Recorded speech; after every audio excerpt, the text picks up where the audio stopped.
Bienvenue à tous. Je suis en compagnie du coup de Laurent de chez Acceptio et Benjamin de chez Lemon. Moi-même Vincent. Je vais donner déjà la parole à Laurent et Benjamin pour qu'ils puissent se présenter rapidement. Et après, on va pouvoir démarrer. Laurent, à toi l'honneur.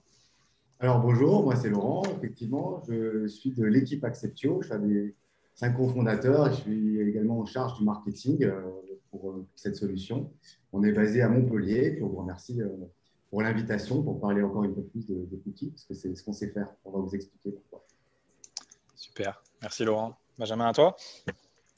Bonjour tout le monde, moi c'est Benjamin, donc je suis chef de projet chez Les Mains Interactives et je participe aussi à la mise en place de la RGPD chez nos clients. Donc voilà. Merci Ben. Et du coup, moi c'est Vincent. Je suis un des 3 associés de Lemon Interactive. Et voilà. Et puis j'ai enfilé ma casquette d'animateur aujourd'hui pour le webinaire. Très rapidement, qui dit webinaire dit petite présentation de Lemon Interactive. Le son n'est pas top. Ah, tac. Je vais essayer de mettre mon casque un peu mieux. Merci Kevin. Ah non, Laurent, le son n'est pas top. Pardon. Ok, seulement Laurent. Du coup, Lemon, du coup, on est une agence web. On fait du conseil digital et du développement web depuis 2009. On est 20 collaborateurs aujourd'hui. On est basé dans le Nord. On a également un bureau à Paris. Et on est également organisme de formation. Voilà, on peut vous former sur pas mal de sujets dans le digital. On a 4 expertises fortes. La partie accompagnement stratégique, où là, on va aider un client à se positionner sur un marché, à comprendre un peu les enjeux de son secteur et à voir ce que font déjà les concurrents ou ce que ne font pas d'ailleurs les concurrents pour aller travailler là où il y a un peu de place et là où on peut développer du business. On a la partie design d'expérience, donc tout ce qui est attrait à l'UX, UI, donc tout ce qui va être recherche utilisateur, questionnement utilisateur, maquette, wireframe, test utilisateur, vraiment essayer de proposer la meilleure expérience à vos clients finaux. La partie développement technique, on réalise des sites internet, des sites vitrines, des sites e-commerce et des sites à génération de leads. Et enfin, la partie web marketing, où on a des équipes qui travaillent sur les leviers référencement naturel, référencement payant, réseaux sociaux, marketplace, tout ce qui peut aider à la visibilité de votre structure et de votre site. On a une promesse chez Lemon, c'est de créer avec vous une performance digitale, mais qui soit durable. Ça, c'est hyper important pour nous, que chaque choix qu'on fait avec vous s'inscrive dans d'une durabilité certaine et aussi, à notre niveau, qu'on puisse être aussi acteur justement du durable et de faire attention à ce qu'on peut vous proposer en termes de consommation aussi de ressources, puisqu'on sait tous que le digital est un domaine qui consomme de la ressource, donc on essaie d'y faire attention. Quelques clients rapidement. Vous voyez par la diversité qu'on travaille dans plusieurs secteurs d'activité. On s'est jamais vraiment limité. On a de l'industriel, on a du pure player, on a du retail, on a de la banque, de la mutuelle. Voilà, on aime aller un peu partout. Ça nous permet de se challenger régulièrement et d'avoir des échanges toujours très, très riches avec nos différents clients. Et je te passe la parole, Laurent. A priori, alors il y a Kevin qui disait petit problème de son, donc je ne sais pas, à voir si Alors, ça va. j'ai changé normalement, je passais par la caméra pour le son, là je suis passé sur les… C'est Ah, mieux, ben a voilà, priori. ça a l'air d'être mieux. Super. Merci pour la présentation de Lemon. Ça m'a permis d'en savoir un peu plus, moi aussi. Alors, pour Acceptio, nous, ce que je disais, on est basé à Montpellier. On est un éditeur de logiciels. Et le logiciel le plus connu qu'on a publié, qu'on a déployé, est Acceptio. Donc, c'est un outil qui aide les entreprises à se mettre en conformité avec les nouvelles lois sur les données personnelles. Je dis les parce que tout le monde connaît un petit peu le RGPD, mais il y en a eu d'autres, hein, la loi sur les cookies. Et puis, il y a e-privacy qui arrive, effectivement. Puis il y a d'autres textes plus anciens ou futurs qui portent le bout de leur nez en France et même à l'international. Et on a essayé de faire un outil qui puisse correspondre aux entreprises pour qu'elles puissent rester focus sur l'activité principale, qui est bien évidemment très souvent, pas souvent, autour de la donnée personnelle. Et donc, c'est de les aider en fait à franchir un petit peu et à mettre en place ces différents sentiers le plus rapidement possible pour le plus efficacement possible et sans que ça leur coûte beaucoup d'argent. Donc, on est très connu pour notre widget autour des cookies. On va vous parler un petit peu plus, on va vous en parler un peu plus en détail. Et effectivement, c'est un outil qui a été conçu de manière collégiale avec autour de la table forcément des gens des avocats, des DPO. On a eu forcément la partie technique, puisqu'on est sur un outil SaaS qui s'intègre sur le site Internet. Donc, forcément, il y a besoin de ces compétences-là. On a le marketing aussi, puisque derrière les cookies, les entreprises travaillent, déploient des campagnes de communication, etc., qui sont parfois vitales pour leur business. Donc, il y a aussi la dimension business à respecter. Et puis, design, parce que, encore une fois, l'UX, Lemon le connaît bien, l'UX, c'est hyper important pour un site web. L'UX soigné, c'est mettre vraiment toutes les chances de son côté pour réussir. On le voit sur pas mal de success stories. Et ça concerne aussi les cookies, parce que dans ce petit espace, il faut obtenir un consentement.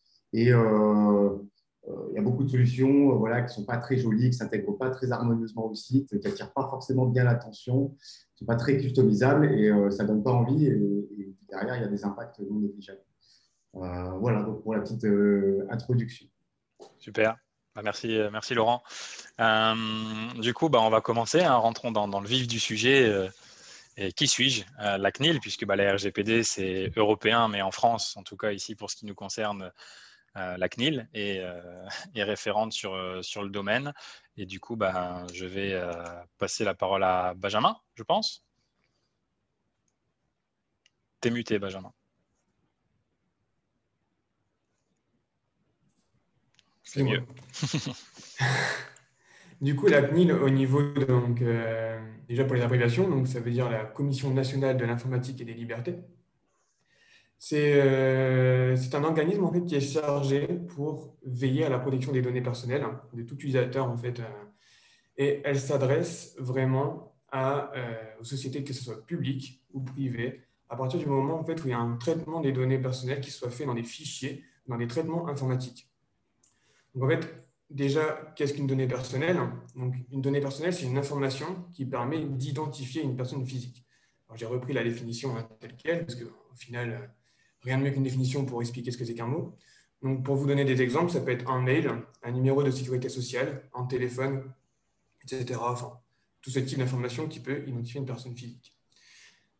La CNIL, cet organisme, et donc du coup, permet comme je l'ai dit, de veiller à la protection des données personnelles, et cela passe par des lois qu'elle met en place, et donc notamment le RGPD, et c'est notamment le sujet qu'on va aborder aujourd'hui. Voilà. Du coup, 3 grands axes, et là c'est Laurent, pardon, n'importe quoi. Laurent qui est parti. Non, je suis là. Donc effectivement, le RGPD, ça vient un peu réguler ce que les entreprises peuvent faire avec les données personnelles, la façon dont elles les collectent, à qui elles les transfèrent, pendant combien de temps, est-ce qu'elles sont en sécurité, etc. Nous, on s'est concentré sur une partie, c'est le recueil du consentement. Parce que tout le reste de ce chantier, finalement, va être plutôt un travail en interne, plutôt de documentation, de petits chantiers de sécurisation. Mais le consentement, c'est central parce que ça a un impact beaucoup plus large.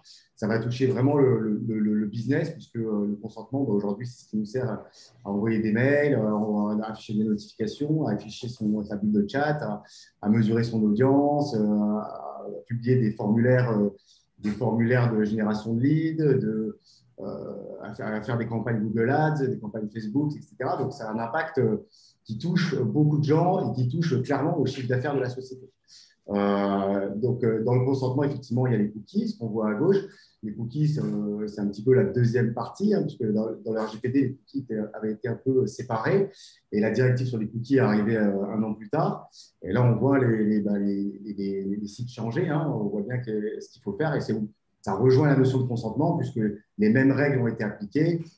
Par défaut, il faut ne rien activer et puis c'est l'utilisateur qui a tout le contrôle, soit en acceptant tout en bloc, soit en refusant tout en bloc, soit en allant dans une granularité un peu plus importante, en allant individuellement sélectionner les services qu'il veut garder. Et évidemment, toutes ces données doivent être gardées en sécurité constamment. Et sur un site web, ça passe par plusieurs choses, hein, des backups, des certificats SSL, etc. Donc, on va revenir un petit peu plus en détail sur la notion de cookie, puisque c'est ce qui nous intéresse aujourd'hui en grande partie. Top, merci. Qui est concerné finalement, Benjamin, par la RGPD et aussi comment ça se passe finalement à l'international du coup? Au niveau du RGPD, donc du coup, elle s'applique à toute organisation, qu'elle soit publique ou privée, et peu importe sa taille. Donc ça s'applique aussi bien aux petites entreprises comme aux très grandes entreprises. Et donc du coup, en fait, tant qu'elle traite des données personnelles sur le sol européen. Le RGPD est vraiment lié au sol européen et pas sur le continent américain, etc. Par exemple, je vais vous donner des exemples. Une société américaine qui vend via son site e-commerce en Europe doit respecter le RGPD. Un autre exemple, une société européenne qui, elle, exporte ses produits en dehors de l'Europe doit également respecter le RGPD. Et l'exemple le plus simple, une société européenne qui vend en Europe, elle doit respecter également le RGPD. Là, il y a une petite nuance quand même, c'est que chaque pays d'Europe possède ses propres restrictions. Même si dans l'ensemble, en fait, toutes ces restrictions vont dans le même sens, il y a des subtilités. Et vous donner un exemple. En France, pour accepter les cookies, on est obligé de cliquer sur un bouton, alors que, par exemple, en Espagne, c'est un temps donné. Donc, ça veut dire que le bandeau de cookies, à partir d'un certain temps, s'il est finalisé, les cookies sont par défaut acceptés. Donc, on voit que les restrictions sont différentes selon le pays. Et pour vous donner sur indication, la France est un des pays où les restrictions en Europe sont les plus strictes par rapport à ses voisins européens. Top. Merci, merci Benjamin. On va redonner la parole à Laurent si je ne me trompe pas pour la partie finalement. Alors, quels sont les avantages? Parce que oui, il y a des avantages à la RGPD et quels sont les inconvénients du coup de la RGPD? Alors nous, on a tendance à plutôt voir les avantages, mais on va essayer de faire l'avocat du diable et d'être un peu plus neutre. Alors peut-être, on va commencer peut-être par les inconvénients. C'est vrai que comme toute loi, comme toute obligation, ça peut être un peu mal vécu. Surtout qu'en France, on aime bien les enchaîner. En même temps, il y avait le SSP2 sur la TVA. Voilà, et il y avait pas mal de choses finalement qui impactent beaucoup les entreprises parce que ça donne lieu à des chantiers qui viennent un peu surcharger les roadmaps. Mais voilà, donc les inconvénients, c'est ça. Et puis le fait que certaines entreprises, beaucoup d'entre elles, n'étaient pas habituées à faire à agir, à communiquer avec l'accord systématique du client ou du prospect. C'est-à-dire que voilà, grâce aux cookies ou grâce aux certaines données collectées par les nombreux outils qui agrègent de la donnée client, de la donnée personnelle, ils pouvaient automatiser et puis garder vraiment le contrôle sur leur business. Il y avait des prévisionnels voilà, très, très poussés. D'abord, on a commencé par le marketing de masse, donc le même message à tous les clients. Ensuite, on est passé à la big data. Donc, effectivement, il y a eu beaucoup d'entreprises qui ont permis d'engranger beaucoup de data, à savoir pas comment faire. Et ça a donné lieu voilà, à des campagnes plus ou moins intrusives. On a atteint la limite à pas franchir qui a généré après ces nouvelles lois. Et c'est vrai que les entreprises qui étaient habituées à fonctionner comme ça et qui n'ont pas forcément, sont plutôt des data analysts, des web marketeurs, etc., mais qui n'avaient pas forcément de gens qui savent bien écrire, qui savent produire des contenus de qualité, qui savent faire de la vidéo, etc., qui ne savent pas faire d'inbound finalement, d'inbound marketing, ceux-là sont un peu pénalisés parce que pour obtenir le consentement aujourd'hui, il va falloir être intéressant. Comme on doit avoir un consentement volontaire, éclairé, etc., un consentement qui prend une forme vraiment transparente, eh bien, pour obtenir l'accord, obtenir un oui, il faut avoir des arguments en face. Et si on n'a pas d'arguments et qu'on n'envoie que de la promo et du discours commercial, on aura du mal à avoir un consentement de la part de ses clients. Donc, il va y avoir un petit point de blocage. Les avantages à tout ça, c'est qu'on va vers un marketing que nous, on appelle le marketing choisi, presque un marketing bio, en fait, qui se fait toujours avec l'accord du client, qui privilégie forcément l'inbound à l'outbound. Ça veut dire quoi? Ça veut dire que la marketing pull prend le devant sur le marketing push, c'est-à-dire que vos offres, vos produits, tout ça, on viendra le chercher. Les gens viendront les chercher aujourd'hui. Ils ont l'habitude de naviguer, ils ont l'habitude de chercher leur information. En revanche, voilà, tout ce qui est intrusif aujourd'hui est mal vécu. Il y a un petit rejet. Ça a commencé déjà il y a une pétard d'années avec les stickers anti-pub sur les boîtes aux lettres. Ça a fait que s'accentuer aujourd'hui avec les désabonnements en flèche sur les emails qui ne performent plus, les bannières, toute la pollution visuelle aujourd'hui est moins bien vécue. Et ce que les gens attendent aujourd'hui, les entreprises, c'est un marketing voilà, plus adapté déjà à qui je suis. Donc, ça, le marketing automation, en travaillant avec des agences comme Lemon, c'est important de le mettre en place pour pouvoir adapter sa communication. Moi, par exemple, j'ai un enfant, mais imaginons si mon voisin n'a pas d'enfant, reçoit le même message que moi et des trucs pour des couches, bon, ça n'a pas d'intérêt pour lui et il aura tendance à vouloir se désabonner. Donc, il y a le message, quelle information j'envoie à qui. Il y a la fréquence. On voit que quand on dépasse la limite d'envoi, on est directement sanctionné. Donc, l'utilisateur, par exemple, sur un mail, il va se désabonner. Une fois qu'il est désabonné, c'est très rare qu'il se réabonne. Donc, il faut tout faire pour ne pas dépasser cette limite de pression publicitaire, parce qu'on aura du mal à réobtenir un consentement après coup. Mais ça ne veut pas dire que tous les clients sont pareils. Par exemple, je prends souvent l'exemple d'Apple, que tout le monde connaît bien. Il y a des Apple addicts qui veulent tout savoir, qui sont connectés à la keynote la veille, qui veulent savoir tous les mails, tout ça. Et il y a des gens qui, plutôt comme moi, pour le coup, avec cette marque, préféreront un digeste une fois par mois. Voilà. Donc, il y a la fréquence à adapter en fonction de son client, qui est hyper importante. Et puis, il y a aussi le canal. Alors, je ne sais pas pourquoi tout le monde s'est un peu obnubilé parce que voilà, il y a beaucoup de travail autour de l'email, à faire de l'email marketing, mais il n'y a pas que ça. C'est vrai qu'aujourd'hui, ça devient un peu agaçant quand on a ces boîtes mail qui débordent et puis que le contenu important, finalement, il commence à être noyé dans tout un tas de mails qu'on n'a pas sollicités. Donc, moi, par exemple, peut-être que je préférerais, une mère de famille préférera peut-être être appelée quand elle n'a pas ses gamins. Le mercredi après-midi, quelqu'un préférera un magazine peut-être, d'autres une notification des stocks, un autre un SMS, etc. Donc aujourd'hui, avec ces plateformes de cross-canal, on peut mettre en place ce genre de choses. Et le consentement, il devient du coup, il y a des arguments. C'est-à-dire que, OK, comment on garde contact? Choisis ton canal, choisis ta fréquence, choisis ton message. Si j'ai le contrôle un peu sur tout, c'est ce qu'on appelle un peu le privacy center, il y a de grandes chances, il y a beaucoup plus de chances que d'obtenir un consentement. Donc, l'avantage, c'est que derrière, on bosse tous dans des boîtes, on doit tous faire le business, mais on est tous aussi des consommateurs. Et je pense que personne n'aime être sollicité. Les avantages, c'est la réduction des coûts de certaines campagnes. Je prends souvent le cas des gros magazines, ou des gros annuaires ou des gros catalogues, ou même des prospectus de type But, Confo, etc. Je pense aujourd'hui que 80% les prennent dans la boîte aux lettres et les mettent à la poubelle ou alors pour allumer le barbecue.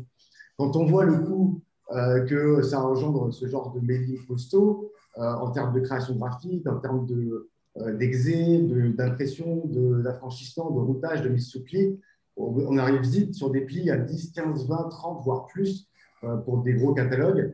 Si ce budget-là, on arrive à le récupérer parce que finalement, il part à la poubelle pour faire peut-être autre chose, un showroom virtuel, un machin, un truc, finalement, on dépense moins, mais mieux. Et ça permet de faire des économies d'échelle et finalement de faire peut-être des choses un peu plus intéressantes. Et le dernier avantage peut-être, c'est que le contenu va être beaucoup plus intéressant dans les années à venir. C'est-à-dire que comme ça va pousser les marques à être plus intéressantes, la marque qu'on a envie d'écouter, la marque qu'on a envie d'aller chercher, je pense qu'il y a de grandes chances que beaucoup exploitent le contenu qu'ils ont, et toutes les boîtes ont du contenu finalement. C'est juste qu'elles ne savent pas aller le chercher. Je prends l'exemple par exemple de quelqu'un, je ne sais pas, la dernière fois j'étais face à une entreprise qui fabrique des pneus pour des camions. Ils disaient mais c'est pas sexy notre truc, etc. Mais bon, l'audience, elle achète ses pneus. Et je ne sais pas, des petites vidéos sur comment monter ses pneus, quel type de pneus choisir, tout ça. Il y a peut-être des informations à l'atelier de production, il y a peut-être des informations dans plein de services à les grappiller, construire de la vidéo, des articles autour de ça, et des webinars comme aujourd'hui. Et puis, voilà, pousser ce genre de contenu personnel. Top. Et, il a raison. Hein. En fait, souvent sous la contrainte, c'est là qu'on devient créatif aussi. Et donc, du coup, la RGPD, ça nous contraint à voir les choses différemment et à changer nos comportements historiques. mais ça va nous permettre aussi d'être créatifs et justement de se rapprocher un peu de nos consommateurs, parce qu'en fait, c'est vrai qu'avec la pub massive, on s'est un peu éloigné de nos consommateurs finaux au final, et c'est bien dommage. Et du coup, ça va nous permettre de le faire. Alors, je ne vais pas faire le rabat-joie sur les sanctions, hein, mais bon, voilà. De toute façon, vous savez très bien, je pense que vous l'avez entendu, effectivement, si vous n'êtes pas RGPD compliant, vous vous exposez aussi à des sanctions qui font jamais plaisir, hein. Vous pouvez avoir jusqu'à 2 à 4% du chiffre d'affaires pour les entreprises. Ça peut monter même à des millions d'euros d'amende. Il y a même des sanctions pénales. Alors après, là, on est sur les sanctions maximales, mais voilà, ça fait quand même jamais plaisir d'avoir ce type de sanctions qui nous tombent dessus. On va passer à la suite. Finalement, on parle beaucoup des cookies. Mais qu'est-ce que c'est finalement un cookie? On connaît tous les gâteaux, mais qu'est-ce que le cookie? C'est pas sexy, mais c'est hyper important. Et c'est quoi finalement le rôle d'un cookie sur un site, Ben? Donc déjà, le cookie, donc déjà, il y a rien qui fait peur en fait dans le cookie. En fait, c'est juste un fichier qui est déposé par votre navigateur sur votre ordinateur lorsque vous surfez sur un site en particulier. Il existe plusieurs types de cookies. Les cookies, on va dire, nécessaires au bon fonctionnement du site Internet. Donc là, imaginons, enfin, pour un exemple, mais les cookies qui sont déposés directement par votre CMS, que ce soit PrestaShop ou WordPress ou peu importe le CMS que vous utilisez. Après, il existe des cookies d'analyse, comme Google Analytics, par exemple, qui vient tracer les utilisateurs pour vous avoir des statistiques, notamment le taux de conversion, le nombre de vues sur votre site Internet, etc. Après, il existe les cookies qu'on appelle une première partie, entre guillemets, qui, eux, donc, du coup, sont plus liés à cette... c'est un service qui vient déposer son cookie sur votre site Internet pour une utilisation sur votre site Internet. Par exemple, YouTube. YouTube dépose un cookie quand vous mettez une vidéo YouTube sur votre site. Si ce cookie-là n'est pas accepté, la vidéo YouTube ne pourra pas être vue par l'utilisateur. Et ils utilisent aussi les cookies, troisième partie, entre guillemets, on appelle ça, qui, eux, servent plus à tout ce qui est publicité. Par exemple, les Facebook Pixel, etc., qui va permettre de cibler la publicité pour d'autres sites. Par exemple, Facebook Pixel, c'est pour aller promouvoir de la publicité sur le réseau social Facebook. Donc voilà un peu à quoi ils servent les cookies. Laurent, est-ce que tu veux rajouter quelque chose ou... Non, ce que je peux dire, c'est qu'effectivement, les cookies ont aujourd'hui une mauvaise presse auprès du grand public et je pense que les éditeurs de sites sont en partie responsables de ça, ou les gens qui ont conduit les lois et les textes à montrer, parce qu'en fait, ça a fait peur pour rien. Les gens aujourd'hui ont tendance à refuser quand ils ont eu le choix, parce que voilà, il y a eu des baisses de consentement assez importantes. Pourquoi? Parce que les gens perçoivent ça comme des espions qui viennent systématiquement suivre la navigation et voilà, espionner un petit peu.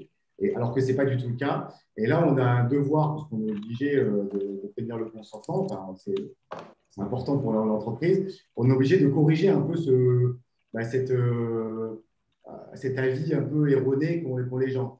Et donc ça remontrait tout l'intérêt. Donc il faut bannir, je pense, tout ce qui est langage un petit peu technique, de script, de tag, etc. Il faut arrêter avec ça. Tout le monde, les gens qui sont dans le web connaissent, et encore. Mais je pense que la plupart des gens ne connaissent pas ça. Il faut plutôt dire tout ce qui apporte à l'utilisateur. Quand on dit ça, c'est un outil de marketing automation, ça ne sert à rien. On ne sait pas. Par contre, si vous nous dire c'est pour t'envoyer des emails adaptés à toi, peut-être qu'il aura plus tendance à dire oui. Et vraiment citer les solutions et montrer quel intérêt a le cookie pour l'utilisateur. Par exemple, je ne suis pas sûr que les gens savent, je pense que j'en suis sûr, c'est plutôt, qu'en refusant les cookies, les gens savent par exemple, que la bulle de chat s'enlève. Parce qu'effectivement, les cookies, c'est des solutions extérieures que l'entreprise va utiliser pour construire son site, améliorer l'expérience, etc. Notamment, voilà, une bulle de chat, ce n'est pas développé par le site, c'est un service externe de type Intercom, Zendesk ou autre, il y en a plein, que l'entreprise utilise moyennant, comme Acceptio, un abonnement, eh bien, ça dépose un cookie. Je ne pense pas que les utilisateurs savent qu'en refusant les cookies, s'enlève la bulle de chat. Et donc, en expliquant ça ou en faisant la démarche inverse, on parlera peut-être après du consentement contextuel, c'est de laisser les services allumés sans qu'ils déposent de cookies et de les lancer à partir et de mettre le petit message en éduquant un petit peu l'utilisateur, en lui expliquant voilà, qu'est-ce qui se cache derrière chaque type de service. Hop. Merci, merci à vous deux. Alors du coup, il y a eu pas mal de changements, ça change tout le temps, mais en tout cas, on a réentendu beaucoup parler de la RGPD ces derniers temps, parce qu'il y avait une date butoir qui était au 31 mars. En fait, en gros, qu'est-ce qu'il faut pour être conforme et c'est quoi cette nouvelle modification ou cette réaccélération de la RGPD autour des cookies notamment? Déjà, pour être de manière générale conforme à la RGPD, donc, pour reprendre les trois grands axes qu'on avait évoqués tout à l'heure, donc au niveau de la sécurité, donc c'est plus lié au mot de passe. Pour chaque type de site, à sa propre réglementation de mot de passe. Là, je vais vous donner l'exemple des sites e-commerce. Pour tous les comptes clients, en fait, de manière générale, normalement, on doit avoir un mot de passe de 8 caractères minimum avec au moins une majuscule, une minuscule, un chiffre et un caractère spécial. C'est depuis quelques temps maintenant que le RGPD a mis ça en place. Et après, donc, pour reprendre le deuxième grand axe, donc le consentement, donc là, c'est plus un ajout d'une case à cocher, en tout cas une possibilité de recueil de consentement pour chaque formulaire où on permet de stocker les données personnelles, par exemple le formulaire de contact, par exemple. Et pour reprendre pour la dernière partie, donc les cookies, la grande chose qui est importante, c'est d'avoir la possibilité de personnaliser chaque cookie ou chaque thème de cookie quand l'utilisateur le souhaite. Donc, ça veut dire que dès le début, peut-être que l'utilisateur va refuser ses cookies, mais au final, suite à sa navigation, il va voir que certains cookies étaient nécessaires. Ben, dans ces cas-là, il doit pouvoir revenir sur ses choix pour pouvoir les réaccepter et avoir une navigation qui peut être préférable selon les cookies qu'il a acceptés ou pas. Voilà. Après, je donne la parole à Laurent pour qu'il nous dise les dernières modifications donc, du coup, qui devaient être faites pour le 31 mars 2021, surtout que c'était lié aux cookies. Donc voilà, je te passe la parole. Oui, effectivement, sur les cookies, un peu les mêmes règles que l'RGPD s'applique, c'est-à-dire que voilà, par défaut, tout doit être décoché. L'acceptation bloc n'est plus possible. Il faut pouvoir un peu gagner en transparence sur l'information relative aux différents services utilisés. Il y a aussi la question de la symétrie des boutons entre j'accepte et je refuse, qui avait tendance plutôt à cacher les boutons je refuse. Voilà, ça bouge encore. Ça reste un combat assez. On aime bien parler de combat de boxe aussi, avec d'un côté, il y a la CNIL et puis tous ceux la défense des données personnelles, c'est un petit peu les talibans de la protection des données personnelles et qui viennent un petit peu titiller pour veiller à ce que les lois soient bien respectées dans le but de défendre les utilisateurs. Hein.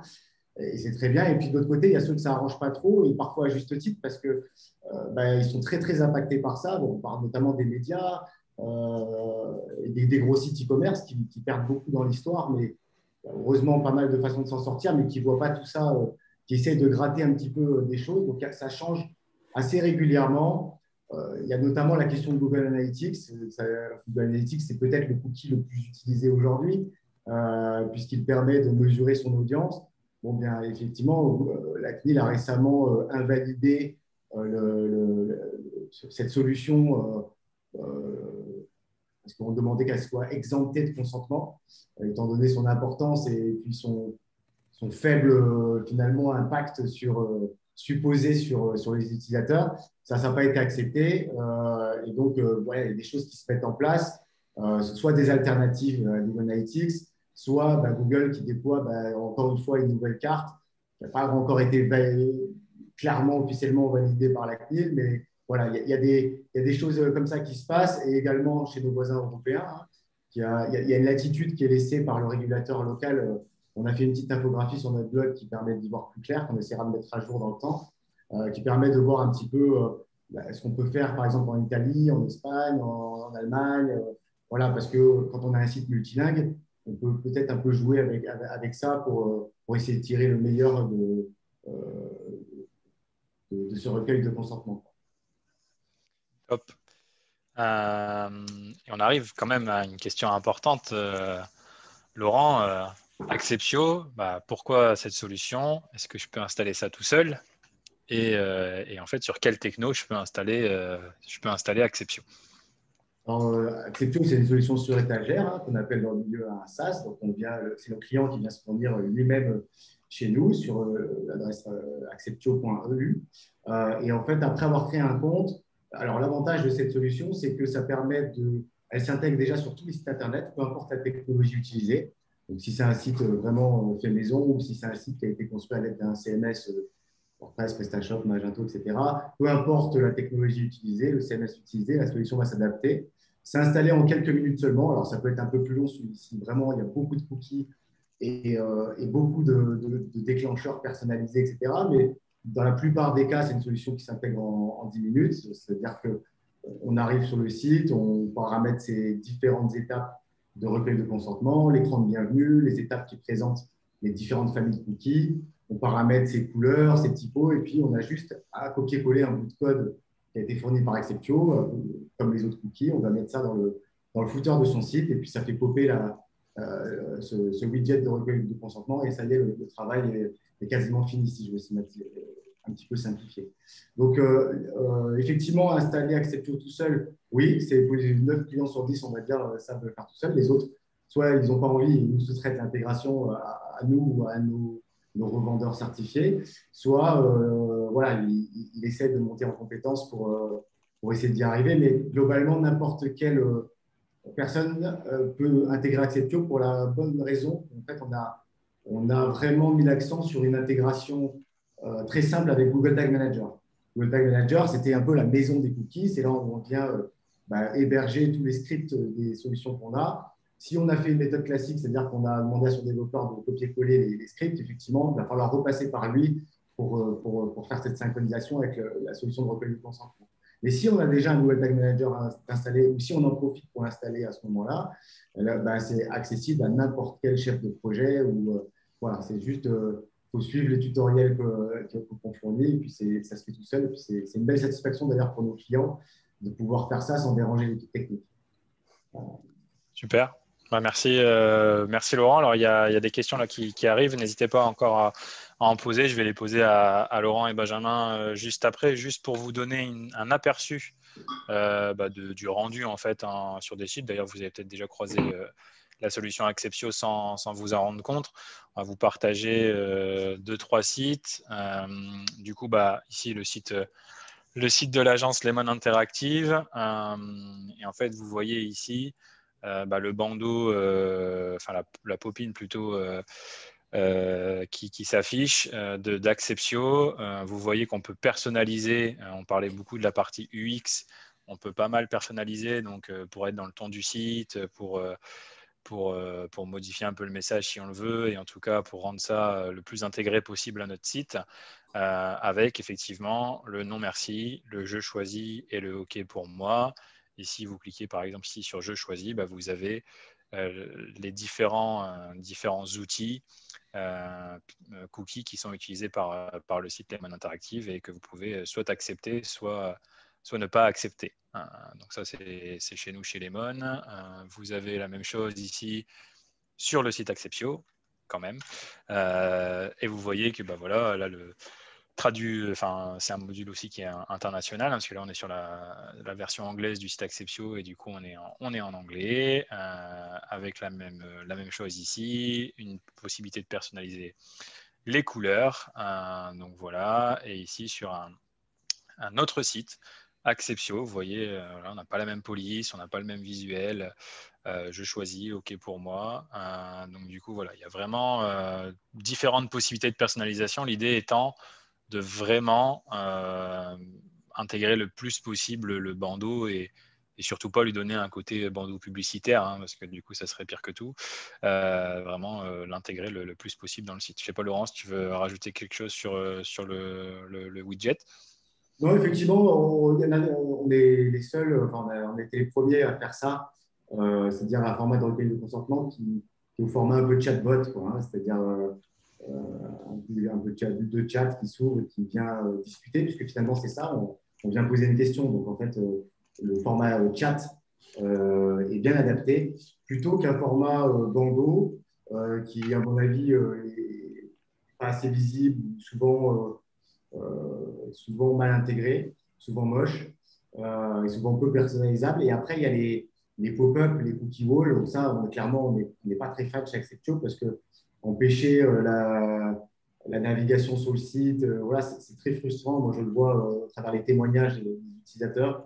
Et puis, je pense que nous-mêmes, on est tous, au-delà d'être dans le web, euh, des utilisateurs du web. Et donc, c'est assez frustrant quand même quand on visite 50, 100 sites par jour d'être forcé comme ça. Et on aime bien toujours dire que c'est un peu comme dans les boutiques physiques.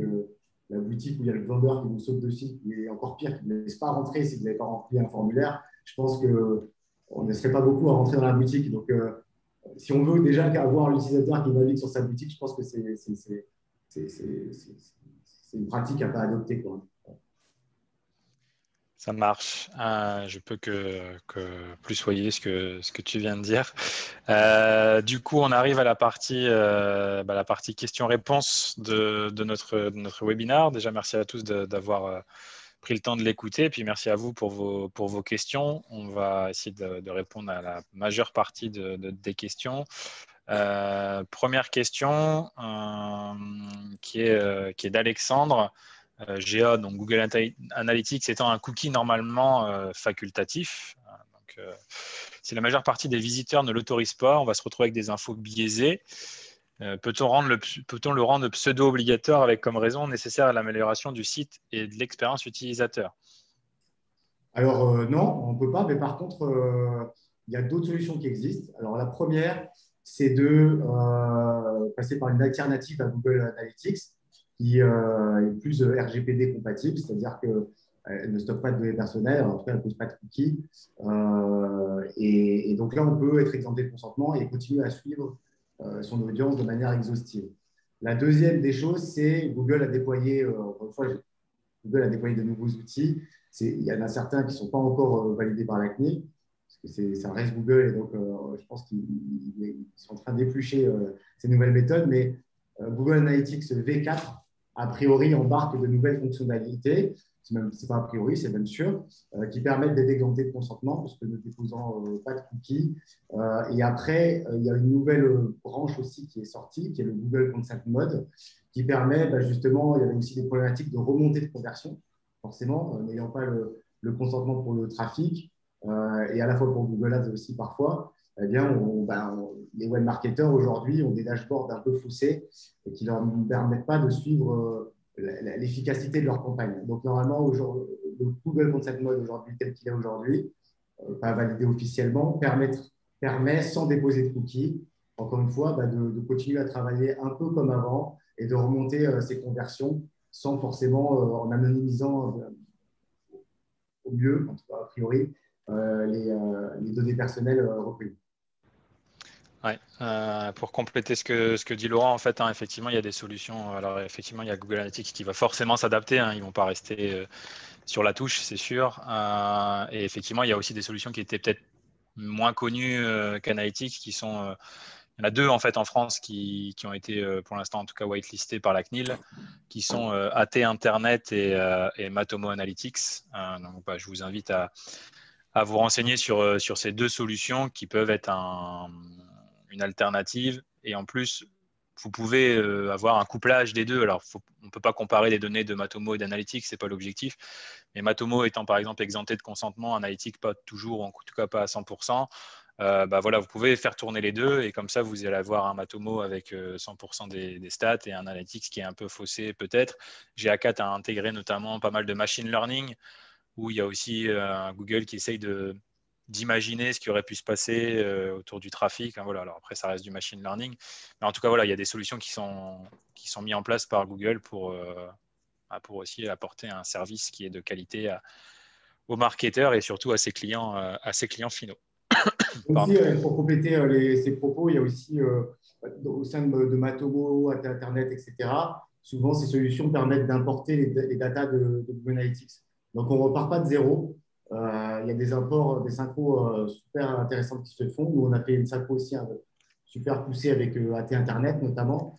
Donc, voilà, en plus, ça arrange aussi le DPO parce que par exemple, AT Internet, c'est français, ça vient de Bordeaux, si je ne me trompe pas. Donc, encore une fois, les données ne sortent pas du territoire français, comme c'est aussi une recommandation, enfin, en tout cas, de dire dès que ça sort de France, notamment encore plus d'Europe, dans un achat chez Google, généralement, comme les accords de Privacy Shield ont été remis en question, eh bien, pareil, là encore, il y a un petit flou qui s'opère parce qu'on travaille tous avec les acteurs de la Silicon Valley. Mais effectivement, s'il n'y a plus de contrats qui viennent réguler tout ça, encadrer tout ça, il faut privilégier de plus en plus des acteurs européens. Tout à fait. Autre question. Tac, si j'arrive à me retrouver dans mes fenêtres. Louise qui dit « Je suis tombé sur plusieurs sites qui, lorsque je refuse notamment les cookies liés à la publicité, ils me refusent l'accès au contenu et me demandent alors de payer un abonnement ou de changer d'avis d'accepter les cookies publicitaires. Est-ce que ce n'est pas un peu nous forcer la main ?» Alors ça, c'est une très bonne question. Et il y a un article qui a été coécrit par deux associés d'Acceptio, le président Romain Bessuge et notre cher avocat Christophe Landa. Je vous invite à aller le lire parce que c'est une belle tribune sur le sujet qui offre une réponse vraiment très complète sur la question plus large des cookie walls. Cette pratique qui vise à interdire l'accès au site ou à empêcher l'accès au site tant qu'on n'a pas répondu à cette fameuse question. Et sur la notion justement d'obligation, là, on parle carrément d'une obligation payante qui peut s'avérer payante. Donc, je vous invite plutôt que de détailler ici, parce que c'est une question très large, d'aller lire cette réponse sur notre blog. C'est un des derniers articles et c'est vraiment très intéressant, de mon point de vue. En tout cas. Top. Il y a Caroline qui nous demande « Peut-on anonymiser les données avec Acceptio afin d'avoir une vue d'ensemble de notre trafic et de nos conversions dans Google Analytics ?» Alors, ce n'est pas Acceptio qui anonymise les données. Nous, effectivement, on ne recueille pas de données personnelles, sinon on serait obligé de demander un consentement pour Acceptio aussi. Donc, ça commence à devenir un peu compliqué. Mais par contre, dans les solutions elles-mêmes, on peut souvent anonymiser les IP parce que finalement, dans les cookies, la donnée personnelle, c'est l'IP. Et il y en a qui font des choix d'anonymiser les IP parce que ça ne leur sert pas vraiment l'outil, quitte à parfois enlever des fonctionnalités. Donc, pour Google, Analytics, ça a été invalidé. En revanche, par exemple, pour Hotjar, il n'y a pas eu d'intervention de la CNIL. Et Hotjar, si on veut le laisser tourner en anonymisant quelques octets d'IP, je crois que c'est les 3 derniers chiffres de l'IP. C'est-à-dire qu'on garde la plupart des fonctionnalités de l'outil, mais on perd les fonctionnalités de géolocalisation très précises qui permettraient d'identifier un individu. Donc là, effectivement, c'est des solutions qui peuvent être étudiées par les entreprises pour essayer d'être exemptées de consentement dans quelques cas, dans le plus de cas possible. Top. Encore quelques questions. Alors, je vais prendre celle-ci. La question, c'est est-ce qu'on peut dire que les cookies première partie sont considérés comme des cookies fonctionnels? Alors, on ne pourrait peut-être pas faire le raccourci exact comme ça, je pense. En fait, ce qu'il faut retenir du cookie first party, c'est que c'est un cookie qui est du domaine du site. C'est-à-dire que si mon domaine, c'est lemon-interactive.fr et que j'ai par exemple un cookie qui me permet si j'étais un site e-commerce qui me permet, quand vous revenez sur mon site, d'avoir toujours votre panier enregistré, ça, c'est un cookie qui est géré par le site Lemon. Donc, c'est un cookie first party qui ne nécessite pas le consentement parce qu'en fait, il est là pour le bon fonctionnement du site. Un cookie première partie, c'est ça. C'est un cookie qui est hébergé par le domaine du site Internet. Ouais, si je veux aller un peu plus loin, j'ajouterais quand même que ça peut être aussi des cookies first party, des cookies qui sont hébergés ailleurs, mais par contre qui font le travail uniquement sur le site. Typiquement, un chat, il ne vous suit pas après quand vous partez. Il est là sur le site et malgré tout, il est hébergé par Intercom, Zendesk ou autre, live chat, etc. Mais il fait le travail sur le site. Donc, effectivement, ça, c'est les first party. Il faut demander un consentement quand même. En revanche, les cookies fonctionnels, est-ce que ma langue, est-ce que pour garder la langue préférée de l'utilisateur sur le navigateur, pour garder ses logins la prochaine fois qu'il revient, pour voilà, sécuriser le site, etc. C'est les cookies dits fonctionnels, effectivement, ceux-là peuvent être en grande partie exemptés de consentement parce qu'ils sont liés soit à la sécurisation du site, soit à la stabilité du site. Et après, effectivement, les cookies third party, eux, de toute façon, ils sont voués progressivement à disparaître. Les nouveaux navigateurs, en fait, les coupent. Donc, Chrome, Safari, Opera, etc., ont tous eu le même réflexe successivement. Et donc, ces cookies de type Facebook Pixel, Google Ads, etc., vont progressivement disparaître. Alors, vous imaginez bien que Chrome, c'est Google derrière, ils sont réfléchis à une autre solution, mais qui est encore, qui fait pas mal hurler sur Twitter et qui, du coup, n'est pas suivi par les autres navigateurs. Donc, tout le monde essaie de trouver un peu sa solution, mais les cookies sortent partie, eux, ont vocation à disparaître, notamment tous les cookies aussi d'affiliation, de gestion de commissions, de partenariats, etc. Ouais, tout ça, il va falloir réfléchir, repenser un petit peu tout ça et réfléchir à des solutions. Et l'avenir, ça sera sûrement, voilà, pour ces solutions-là, un monde sans cookies, ouais. Alors qu'ils devront trouver une autre manière de faire. Alors, je suis désolé, il y a encore d'autres questions, mais on va en poser une dernière parce qu'après, on va être un peu pris par le temps. Question d'Aurélie qui dit bonjour. Là, on parle effectivement des sites publics, donc accès librement. Mais est-ce que finalement, les portails web privés, solutions internes développées pour les entreprises, pour une utilisation exclusivement interne, avec login, mot de passe, finalement, est-ce que c'est soumis aux cookies? Oui, parce que derrière, il y a des personnes. Et après, ouais, effectivement, il faut distinguer dans tous les détails intranet, extranet, etc. Mais j'ai envie de dire oui dans tous les cas. Parce que dans tous les cas, il y aura une audience. Donc, s'il y a des cookies, il y a des données personnelles, il y a du transfert, etc. Et puis aujourd'hui, encore plus avec le télétravail, le cookie il est lié à ma machine et je suis chez moi. Donc, c'est ma donnée personnelle qui s'en va. Voilà, donc j'ai envie de dire ça s'applique quasiment dans tous les cas, et y compris aux applications mobiles. Merci. Merci à tous en tout cas pour les questions. Merci à tous pour la participation. J'ai vu qu'on était jusqu'à 80 connectés en même temps. Donc merci à vous pour l'engouement. J'ai vu aussi pas mal de questions sur un envoi de presse ou sur un partage de presse. J'en profite pour l'afficher ici, puisque c'est le début de la chaîne. Vous voyez, nous sommes en manque d'abonnés. N'hésitez pas à vous abonner. Mais on vient de lancer tout récemment la chaîne YouTube de Lemon, avec justement l'objectif de partager notamment tous les webinars. Donc, ils seront, le webinar qu'on vient d'avoir là sera partagé dans les prochains jours ici. Vous retrouverez les liens sur nos LinkedIn, sur Facebook. On partagera tout ça. Donc, vous pourrez accéder à ça. Puis après, si jamais vous avez des questions, n'hésitez pas néanmoins à aller soit sur le site d'Acceptio, soit sur le site de Lemon et à utiliser les fameux formulaires de contact pour entrer en contact avec nous. On sera ravis de vous aider. En tout cas, merci à tous d'avoir répondu présent. Merci Laurent. Eh ben, merci en tout cas pour l'invitation. C'était très chouette. C'était effectivement un beau succès parce que 80 pour webinar, c'est plutôt pas mal, je trouve. Donc, bravo à vous d'avoir réuni autant de gens. J'espère qu'on a su vous convaincre que notre solution était bien. Et puis, effectivement, n'hésitez pas à passer par une agence parce qu'une agence, c'est bien pour. Nous, on le voit, on a beaucoup d'agences qui travaillent avec nous. Et c'est bien parce que c'est quand même eux les pros du web. Voilà, les questions du UX, peaufiner au mieux les messages, les illustrations, les micro-animations, gérer la partie technique. Parfois, vous restez, même si on pourrait le faire, effectivement, il vaut mieux rester concentré sur son business, ce qu'on sait faire, et puis sous-traiter finalement à ceux qui savent, qui font mieux que soi ce boulot. Et je pense que derrière ce petit bandeau, il y a un vrai chantier quand même. Je suis business et il ne faut pas le louper, quoi. Donc, passez par votre agence si vous en avez une. Et si c'est Lemon, vous êtes bien. Très bonne passe, très bonne passe, Laurent. Bravo.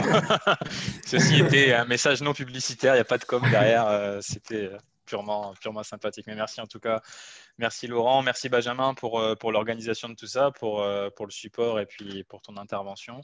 Et puis à bientôt pour un prochain webinar qui aura lieu fin mai et qui sera autour d'un sujet UX. Qui sera bientôt partagé dans les prochains jours. Bonne journée à tous. Salut. Bonne journée à tous. Merci. Bonne journée.